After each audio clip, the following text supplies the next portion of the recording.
This is the Sunday Matinee. I am the Wiz. The 90s were a very special decade for me. It was the time at which I was blossoming into a man and eventually had the more sordid issues that I would end up having later in life. But I know what you're saying right now. Wiz, I'm not here to be your therapist. I want to know about movies, damn it. And that's what I'm here for.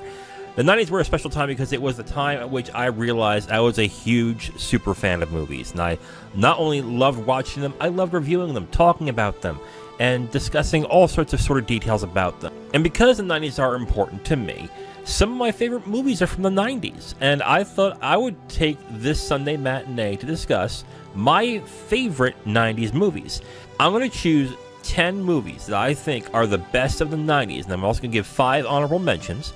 And I want to know what yours are too. So if you have a comment or if you want to tell me what your favorite movies are from the 90s, go ahead and post a comment on the social media or on the video with your thoughts on what that is. So let me get started with honorable mentions of what I think are the best films of the 90s. Some might surprise you, some may not. First honorable mention I want to give is the Farrelly brothers' Kingpin.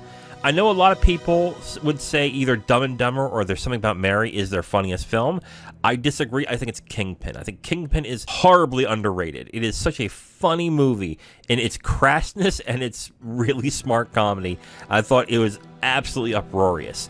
And I know some of you who have seen it who will hear the line, "We don't have a cow, but we have a bull," and you're going to laugh your fucking ass off. So if you have not seen it, check it out. It is a hilarious movie.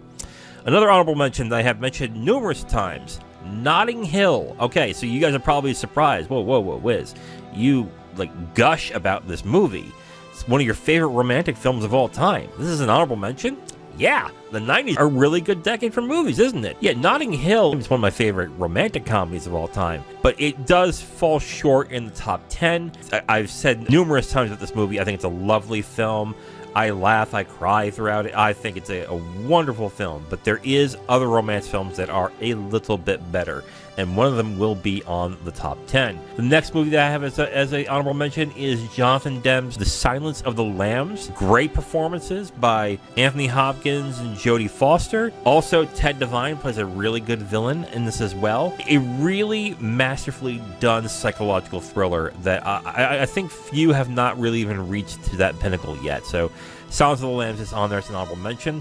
Another honorable mention that I think I'm going to convince Kim to see, and that's Curtis Hanson's adaptation of James Ellroy's L.A. Confidential. This movie is a crime master. Before this film was made, people thought it would have been impossible to turn this into a film. And not only did Curtis Hanson pull it off, he did a fantastic job, not only with casting and the way the film looks and the feel of it, just everything about the film is of a certain quality that I don't think a lot of crime films have even reached. L.A. Confidential, fantastic movie if you haven't seen it. And the last honorable mention I'm going to give is the movie that Terrence Malick came back from after a long hiatus, and that is The Thin Red Line. This movie came out around the same time that Saving Private Ryan came out. And while Saving Private Ryan got all the press and all the praise, people would gush about that movie, I think The Thin Red Line is better. Saving Private Ryan is a great movie, but The Thin Red Line does something incredibly different than most war films do, and I think it does it incredibly well. It is much more lyrical and much more poetic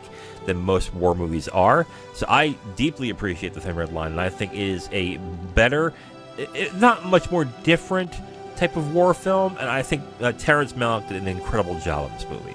Okay, so let me get to my top 10 favorites of the 90s. Number 10, Sam Raimi's A Simple Plan. Now, if you have not seen this film, it is a really good crime morality thriller about a pair of brothers who finds a duffel bag with a ton of cash and their morality to decide whether they're going to keep it or not, or what they're going to do with it. It is a surprisingly strong thriller. It is intense in certain aspects, and it's got a really good character development on all 3 actors that are in the film. That is Bill Paxton, that is Billy Bob Thornton in an Academy Award nominated role, and it's got Bridget Fonda as well, who does a very good job in this movie. If you have not seen Sam Raimi's A Simple Plan, I can't recommend it enough. I think it's a great movie, and I would highly recommend, if you haven't seen it yet, check it out. Number 9, Ang Lee's adaptation of Sense and Sensibility. So this is the romance film I'm talking about. I think Sense and Sensibility is a better romance film than Notting Hill, because they also take Jane Austen's classic novel and adapt it faithfully. I read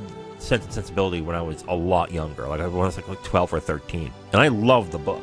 While there are some differences in the movie than there's the book, I still think it captured the book beautifully in this, and the performances by Kate Winslet and Alan Rickman are fantastic.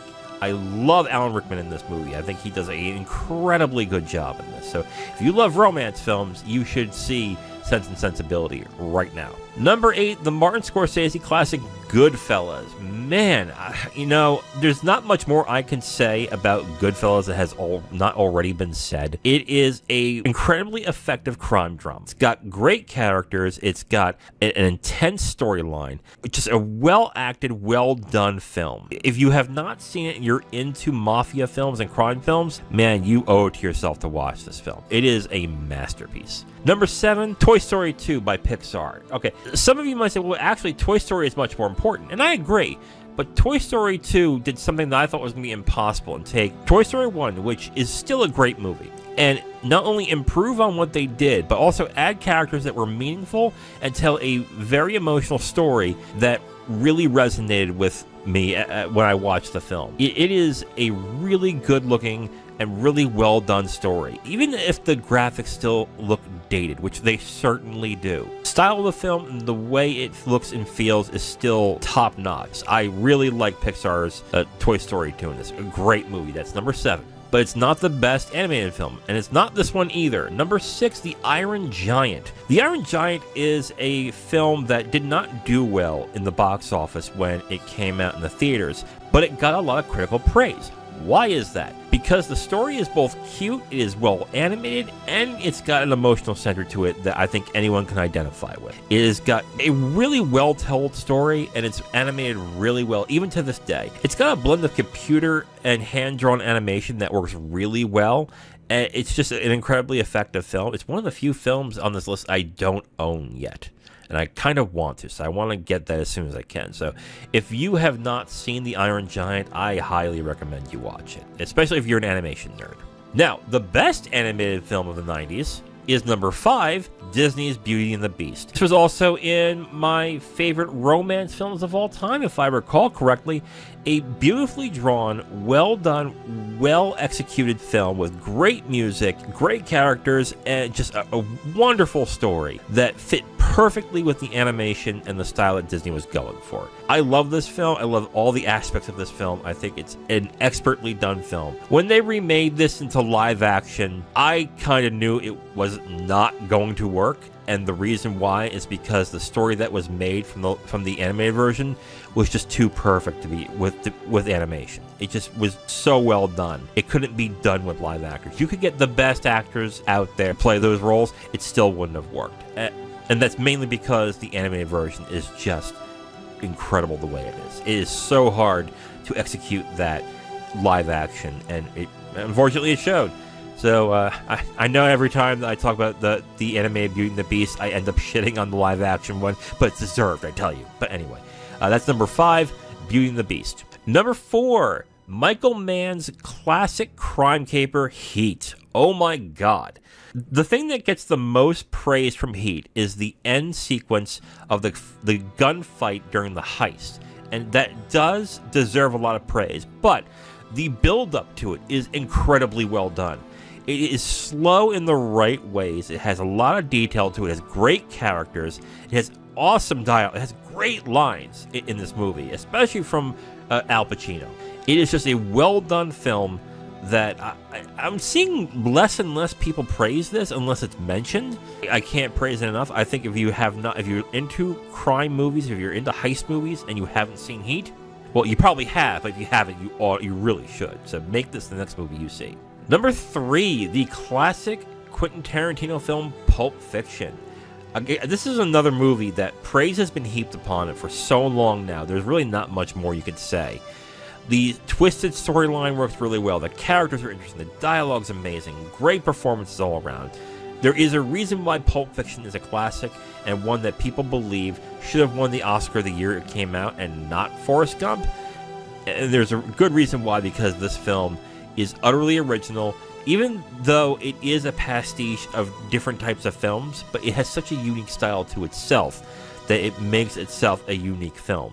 This put Quentin Tarantino on the map, as it should, and it really showed the mark of a young, incredibly talented director right away, and he did a fantastic job in this movie. It is a classic. It is a great film that will stand the test of time for years to come. That's number 3, Pulp Fiction. But it isn't Quentin Tarantino's best film, and that's number 2, Jackie Brown. I adore Jackie Brown. Jackie Brown is a Quentin Tarantino film that doesn't get enough credit. It doesn't get enough praise as it is. People love it, but when they talk about, top 5 Tarantino films, somehow this film does not get on there. And I think that is a crime. Well, it is his most understated film, I will say. And because of that, he shows the restraint.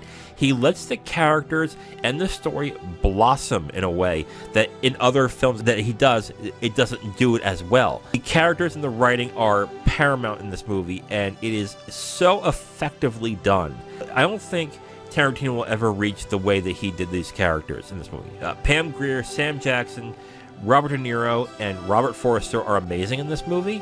I am stunned that most of them did not get nominated, but I am glad Forrester did. I thought that was weird when it happened, but I'm happy about that. With that said, this is Tarantino's best film in my opinion. It marries his sense of style with his dialogue incredibly well, and does it in an understated way to highlight the best aspects of the film. I adore and I will always love Jackie Brown. I think it's his best film. That's number 2. And number 1, you probably already know this if you've been listening, it's the Coen brothers' Fargo. Man, Fargo is an amazing film. It's the film that really got me into movies, that made me realize that movies are much more than just entertainment, to kill some time and to just have fun. It can be deeper, it can mean more than that, and I love Fargo for it, not just for that reason, but because it also does many things that I think a lot of films don't even try. The way that it plays on the viewer's expectation, the dark humor, the black drama of this movie, the interesting aspects of the crime, the characters are so good, the dialogue is excellent. Frances McDormand gives an incredible performance. William H. Macy is really good in this movie. It is one of the best films of all time. I still feel like a lot of people don't recognize this, or they have their debates, and that's fine. But I think as time will go on, people will recognize the brilliance of Fargo. I have known it for the entire time I've been into movies, and I think as time will go on, more and more people will start to recognize it. So that's my number 1 film of the 90s, and that is the Coen brothers' Fargo. Again, what do you think? What are your favorite films of the 90s? Sound off on the comments and let me know. Tuesday, me and Zero are going to review the Super Mario Brothers movie. Thursday, I'm going to review Pokemon Detective Pikachu. And Saturday, Kim and I are going to review Dungeons & Dragons Honor Among Thieves. And until next time, I am the Wiz, and I will talk to you next time. Bye.